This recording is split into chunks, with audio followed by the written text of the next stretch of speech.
Hi friends, welcome to Hema వంటలు. ఈరోజు నెత్తాలు కరువాడి పులుసు ఎలా తయారు చేయాలో చూద్దాం.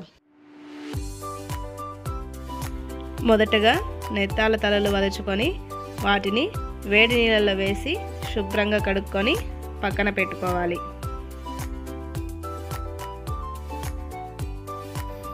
తర్వాత స్టవ్ పై పాత్రలో కావాల్సినంత నూనె తీసుకొని కొంచెం కాగాక అందులో ఉద్దిపప్పు ఆవాలు వేసి చిటపటలాడాక అందులో తరిగి పెట్టుకున్న ఉల్లిపాయ ముక్కలను, వెల్లుల్లి, కరివేపాకు వేసుకోవాలి. ఆ మిశ్రమాన్ని బాగా కలిసేలా కలుపుకోవాలి. రంగు మారే వరకు వేయించుకోండి. రంగు మారిందా లేదా చూసుకొని ఇప్పుడు మనం తరిగి పెట్టుకున్న టమోటా ముక్కలను వేసుకొని బాగా కలపాలి. ఇందులోనే కావాల్సినంత ఉప్పు, పసుపు వేసుకొని ఈ మిశ్రమం అంతా కలిసేలాగా బాగా వేయించుకోండి.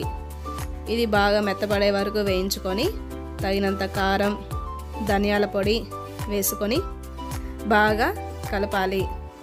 కలిపిన తర్వాత వీటిలోనే తరిగి పెట్టుకున్న వంకాయ ముక్కలను వేసి ఉప్పు, కారం బాగా తగిలేలా వేయించుకోవాలి. ఇప్పుడు మనం పక్కన పెట్టుకున్న నెత్తాలను అందులో వేసి ఉప్పు, కారం తగిలేలా బాగా వేయించుకోవాలి. వేగాక తగినంత నీళ్ళు పోసుకొని 2 నుండి 3 నిమిషాల వరకు ఉడికించుకోవాలి. ఉడికాక అందులో మామిడికాయ ముక్కలు వేసుకొని మరి కాసేపు ఉడికించుకోవాలి.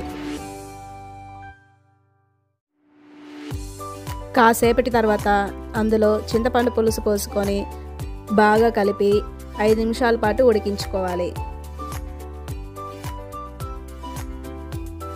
అంతే, గుమగుమలాడే నెత్తాల పులుసు రెడీ. ఈ నెత్తాల పులుసు తయారు మీకు నచ్చినట్లయితే లైక్ చేసి, షేర్ చేసి, సబ్స్క్రైబ్ చేయండి.